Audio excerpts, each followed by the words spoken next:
Hello, Ajit. Yes, Roman. Welcome. How are you? I'm fine. In this heat and 39 to 40-degree temperature in India, I'm very fine. By the way, uh, this is our homeopathic talk or talks. What would be the first remedy for somebody who was heated by this heat, by this hot Yeah. temperature, very hot temperature in India, and we expecting such temperature in Israel like every year and the other places in planet. So first remedy for the The first remedy, I think, is the belladonna. It is basically because heat produces a kind of dilatation, hyperemia. And hyperemia is a central issue with belladonna because belladonna contains atropine, which is responsible for dilatation. So there is a more distribution of circulation, more blood, which gets transferred in some organs like brain, and then the hyperemia occurs in the brain. You see, belladonna becomes a first remedy because sunstroke after the exposure to sun is very sudden, and then there is an intense heat uncontrolled, which is characteristic of belladonna. So belladonna matches the very onset sudden and the very quick effects of sunstroke over the body, especially very severe hyperemia with consequent severe headache and intense high degree temperature. And then all these stages of the delirium when the brain is out of the control. Even you may expect subconsciousness, you may expect convulsions, you may expect spasms, you may expect delirium. So first remedy to deal with is belladonna. The second remedy, which I always call as a intensified belladonna in sunstroke, is gluoninum. In gluoninum, there is a congestion and as if the brain will burst out. This sensation is very important to understand the encephalopathy, which occurs as a part of the sunstroke.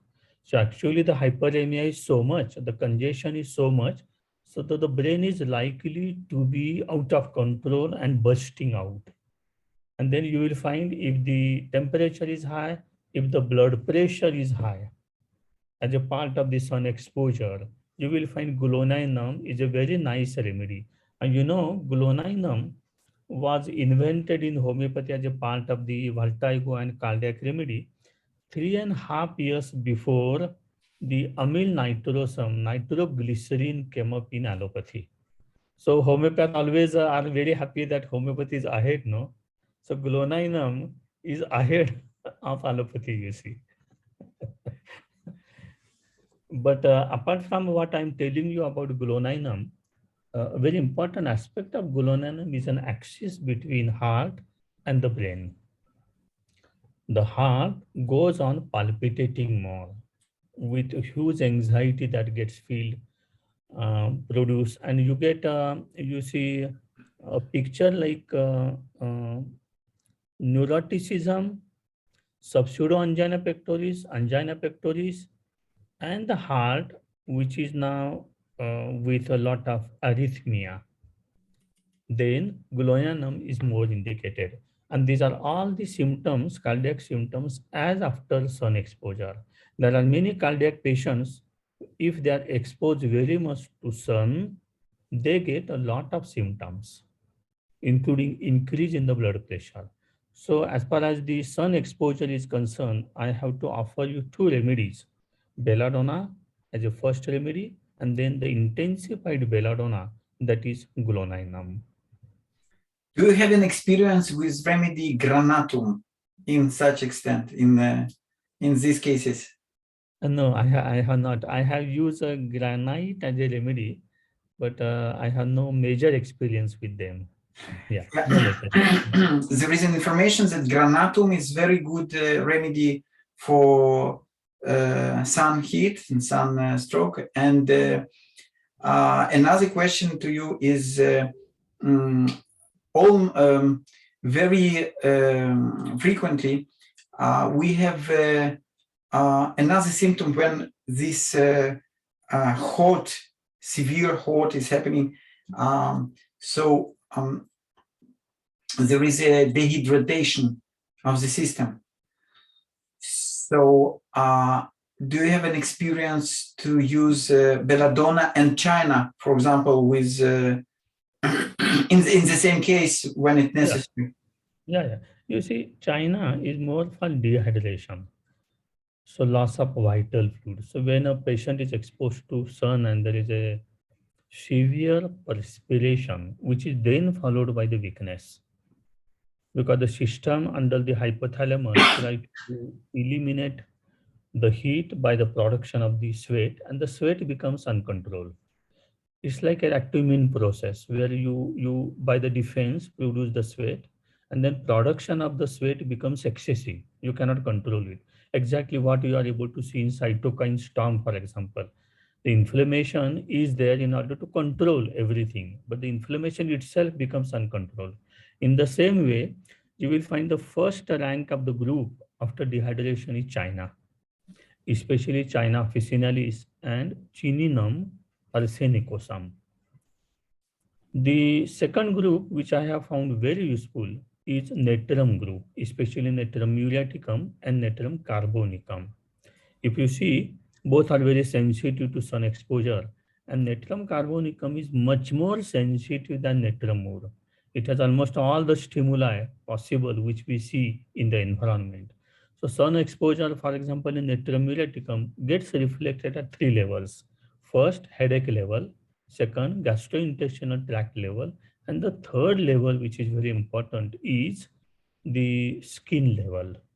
Very few people use natrum carb as a skin remedy because natrum mur is so useful remedy. Sometimes in skin cases, we rely more on natrum mur and we don't use natrum carbonicum. So these are the three, I will say, chief locus of the action of natrum carbonicum.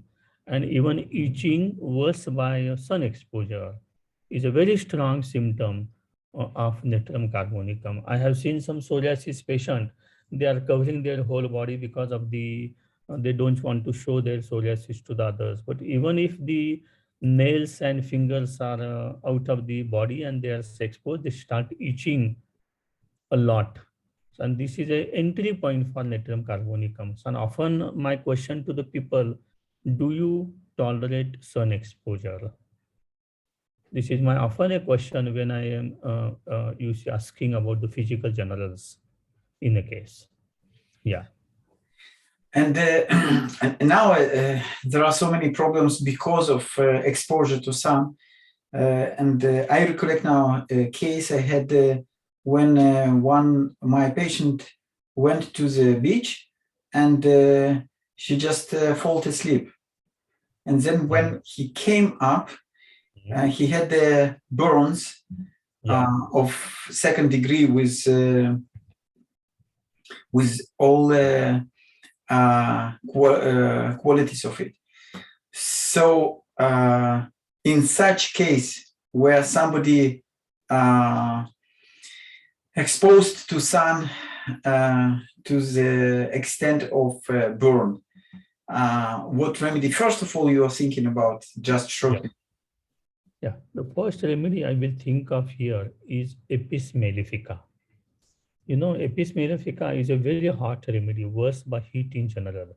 And it's a remedy for blisters, it's a remedy for boils, it's a remedy for redness, it's a remedy for swelling, glossy swelling, redness.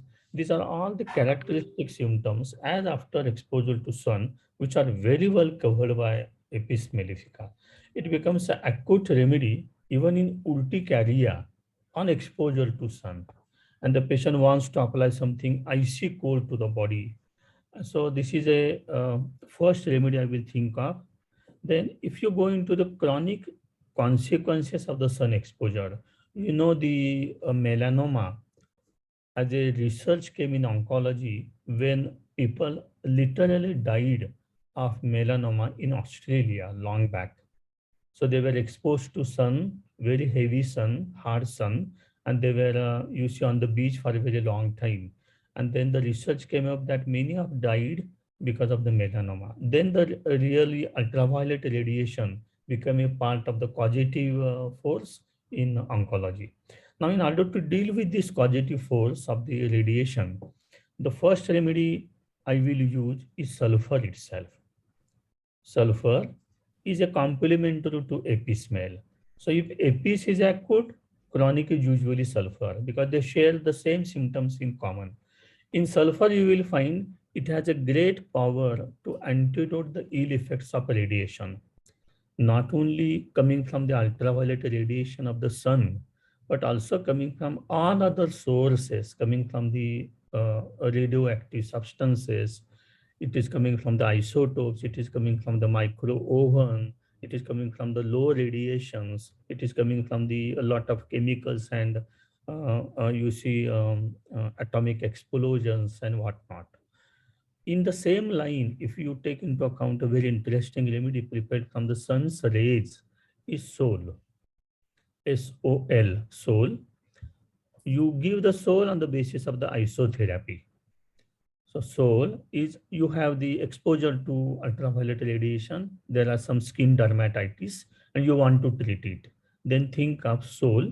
Soul has been used by me as a single remedy on the basis of the cause and also as an intercurrent remedy on the basis of the cause. Sometimes I have sulfur and sulfur iodum as very close to each other. I call them as a cousin brothers in homeopathy. And you will find soul is a very important complementary remedy to both sulfur and sulfur iodum. The third group as such, where you will find sun exposure, aggravation, and all other radiation processes is X-ray and the radium source. X-ray is the mother of all others, and the radium source are the relatives, where you will find more radium bromatum, radium arsenicosum, radium sulfuratum, radium phosphoricum. So these are the remedies which have been used. We have a very good proving of radium bromatum in homeopathy in comparison to all other radium derivatives. So often you will find radiums are very deeper acting remedies, and certainly they have a very big role to play in oncology related to ultraviolet radiation.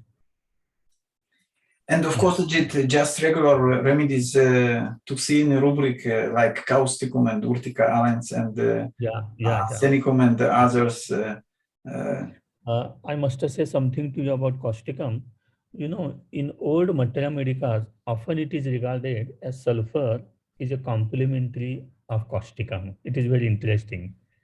Even in chronic cough, which is not passing away with many cough syrups and antibiotics and steroids, often you will find with rawness and tickling in the irritation in the larynx, there are bouts of coughing.